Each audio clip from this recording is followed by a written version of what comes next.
morning, punk rockers, patriots, Americans. It's your buddy Marcus coming to you from the Sloppy Bro Show. It's Friday. It is finally upon us.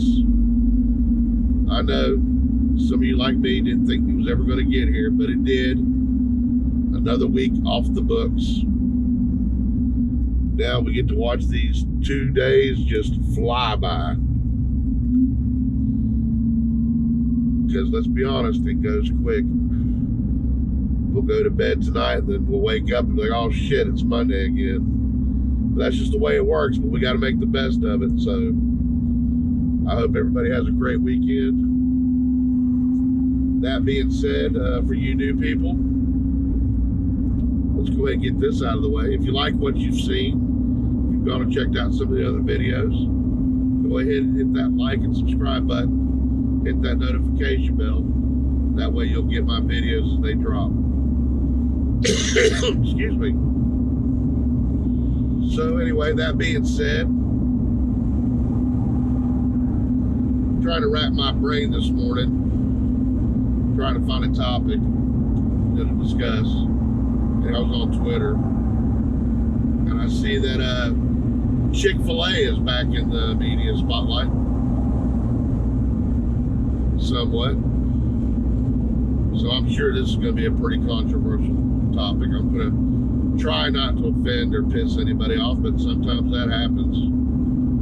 You know, just understand that, you know, there's no malice or ill will behind it. But apparently, conservatives are up in arms because they feel Chick-fil-A has caved to the LGBT community by no longer donating money to organizations that are, you know, anti-LGBTQ. You know, that they don't support, you know, or acknowledge, you know, that lifestyle. And they're up in arms about it. Don't quite understand why. I mean, conservatives, I mean, we're the party of capitalism, right? You know, free market economy. So, Chick-fil-A got pressure from a group and organization. Obviously, they felt like they were losing money or was going to lose money. So, to prevent that from happening, they did what they did. That's fine. That's the way capitalism works in a free market economy. You have that right to do that. I understand it's God's chicken, but it's still a corporation. They've still got employees to think about. They've got profits, you know, for their shareholders to consider. That's just the way it works. You know, but that's what happens when you try to mix your religion with your government, you know, politics. They're supposed to be separate, you know, separation, church and state. So now, you know, Republicans and conservatives want to boycott Chick-fil-A. Well, I guess it'll depend on, you know, whose boycott is going to affect, you know, Chick-fil-A's bottom line, you know, for Chick-fil-A to decide, you know, where they want to go, what they want to do with it. But in reality, conservatives, you know, getting all upset and pissed off over this is no different than when the gay community got upset and pissed off and offended. You know, when, you know, Chick-fil-A didn't acknowledge gay marriage, you know, or they, you know, put their religious beliefs, you know, ahead of their consumers, you know. You can't have it both ways, people. You know, it just doesn't work that way. What works, though, and I applaud the gay community for this, is you hit them where the wallet, where it hurts the most financially. And that's what I'm really starting to see. Not just with Chick-fil-A, but with any business. If you're unhappy with the way a company does business, then the best way to get that company to change is hit it where it counts in their wallet. No, don't spend your money there. Take your dollars somewhere else. Very simple. You know, that's what makes our capitalism and free market economy so kick-ass. Is that, if you really want to see change, vote with your wallet. At least that's my opinion. I mean, personally, on either side of the issue, I'm not bothered. It's God's chicken, and I'm going to continue to eat it because it's damn good. Period. That doesn't mean I'm taking sides on either side. It just means I'm a fat guy that likes chicken, and their chicken's good, so I'm going to continue to eat it until the chicken no longer tastes good, which means until they change their recipe or do something stupid like Coke did back in the 80s, I'm going to continue to give my money. And that's how I speak with my wallet.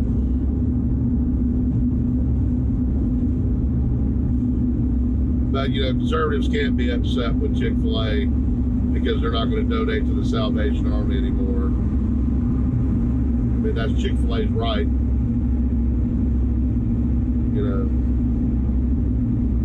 Just like, the gay community can't get pissed off at Chick-fil-A when they don't want to support their organizations, because again, that's Chick-fil-A's right. But if you want to change it, vote with your wallet. So obviously the LGBT community did something, hit a nerve to make Chick-fil-A want to, change their position, which, good on them for doing that, because that's the way it works in this country. So it's awesome.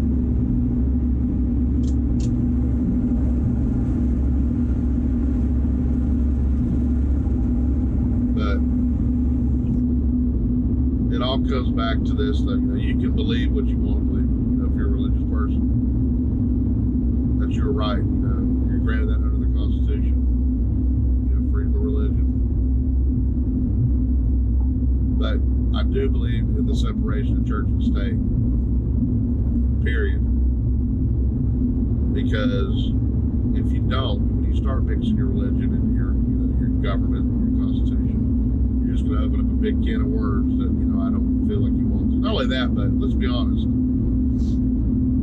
Too many Christians, out there, and I see this all the time, think they get on their high horse because they believe in God, and that gives them the right to judge other people. But it doesn't. You don't have the right to judge. There's only one judge, and that's God. And if you believe in God, then you believe that, one day we're all going to stand before Him, and, He's going to show us our sins and our mistakes where we fucked up. And hopefully He'll give us an opportunity to ask for forgiveness and get a do-over with a clean slate.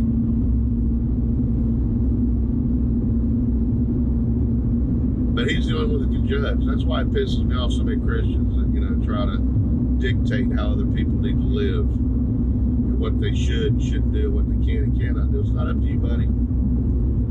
It's not your place.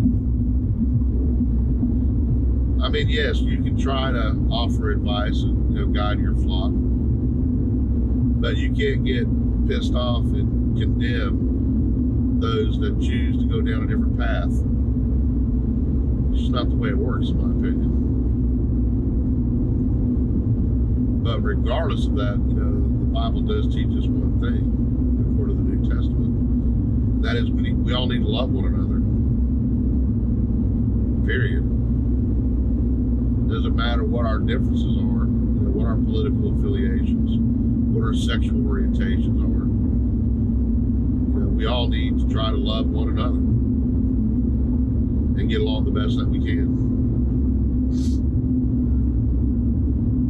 And I can be just as guilty. I can hold a grudge. I can be judgmental. Sometimes I can be an outright prick. Don't mean to be. But I'm flawed just like every other human being. I'm not perfect. I'm really starting to see that now the older I get. 20 years ago, I'd laughed in your face. But I guess with age, comes wisdom. So I like to think that, as I get older, I get a little bit smarter than I was the day before. But yeah, I mean, I'm not sitting here on my high horse saying I'm better than you, because I'm not. Excuse me. I'm just as flawed as everybody else. But I so all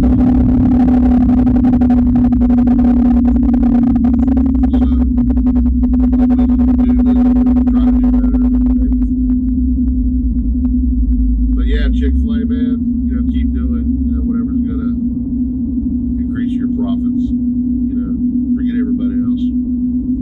It's not important. I mean, just what affects your bottom line, that's all that matters. Somehow my mirror got all jacked up. There we go.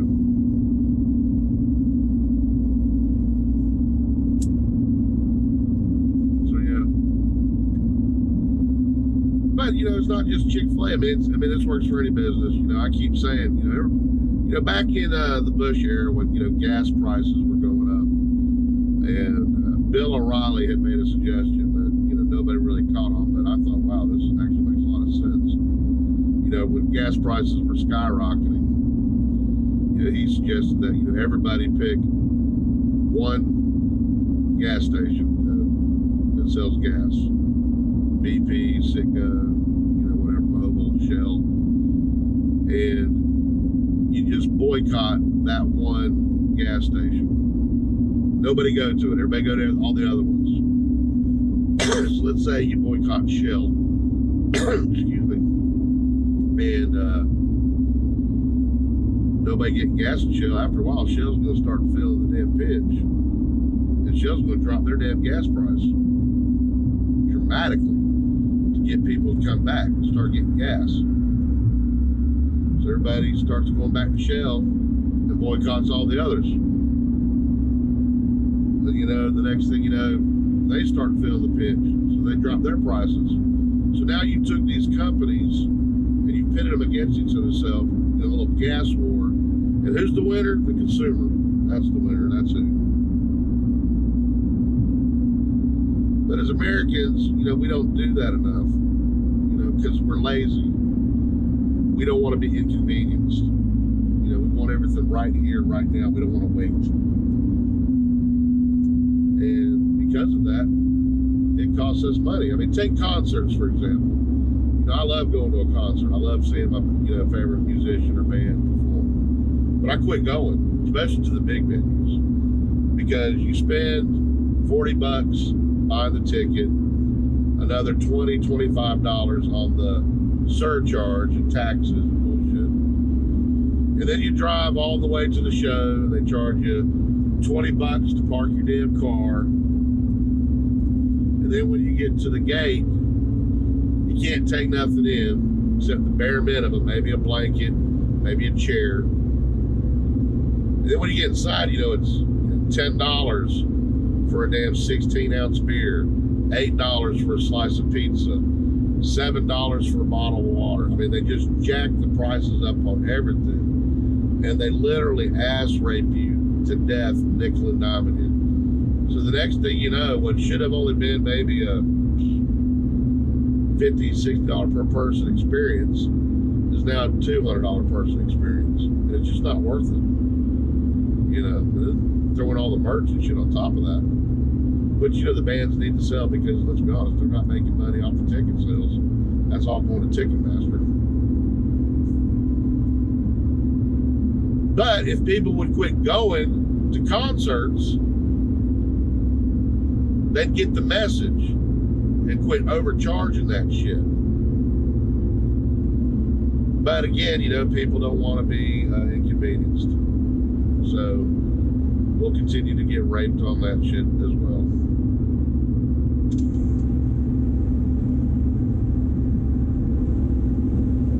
But yeah, as consumers, we got to start being smarter and start working together collectively. If we want to get a better price on things. I I make more money than my dad ever did, but yet I'm not nearly living the quality of life that he had. Blows my mind. And I'm just as bad. I'm guilty, you know. I get the same way. I get complacent, you know, and impatient, want it now, you know. So I do the same damn thing. So it's not like I'm being like, do as I say, not as I do. I'm just saying, if we want to see change, it's going to take all of us to do it, working together. But again, that's the beauty about capitalism. That's the beauty about a free market economy is, you know, we have power with our wallets and our dollar because we get to choose how we spend that shit. So let's start making better choices, people. Let's see if we can do this. I know I'm going to try to start. More likely to be tomorrow. But anyway, that's all I wanted to talk about today. So I hope you liked the video. If you did, hit that like and subscribe button. Punch that notification bell. It helps the channel grow. And believe me, my channel is growing. I'm up to 156 subscribers. So thank you all for the support. I really do appreciate it. But I'm going to jump off now because it is breakfast time.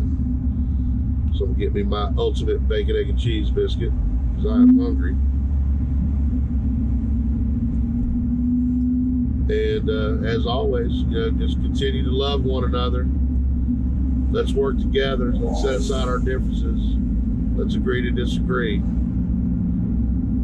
You know, only by working together can we all make this a better place. But outside of that, as always, I will catch you motherfuckers on the flip side. Peace.